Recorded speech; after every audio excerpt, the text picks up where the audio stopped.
ভাবা যায় এবার শাকিব খানের বিপরীতে নায়িকা হয়ে আসছেন বলিউডের গ্লোবাল কুইন প্রিয়াঙ্কা চোপড়া।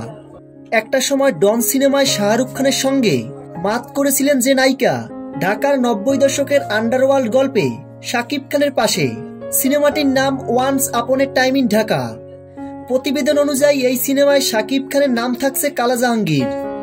কালা জাহাঙ্গীর যিনি একজন আন্ডারওয়ার্ল্ডের ভয়ঙ্কর চরিত্রের ডন, এবং তার বিপরীতে নারী চরিত্রে নির্মাতাদের প্রথম পছন্দ প্রিয়াঙ্কা চোপড়া।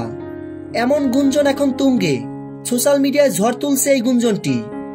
এই গুঞ্জনটি যদি সত্যি হয় তাহলে বলতেই হয় এটাই হবে শাকিব খানের ক্যারিয়ারের সবচেয়ে বড় চমক।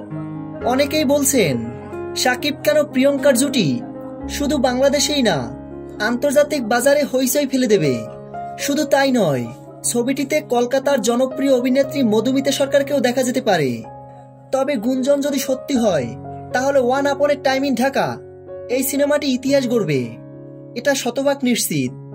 প্রিয় ভিউয়ার্স, শাকিব খানের সকল আপডেট ভিডিও সবার আগে পেতে ভিডিওটিতে একটা লাইক দিয়ে চ্যানেলটি সাবস্ক্রাইব করে আমাদের পাশে থাকুন। ধন্যবাদ।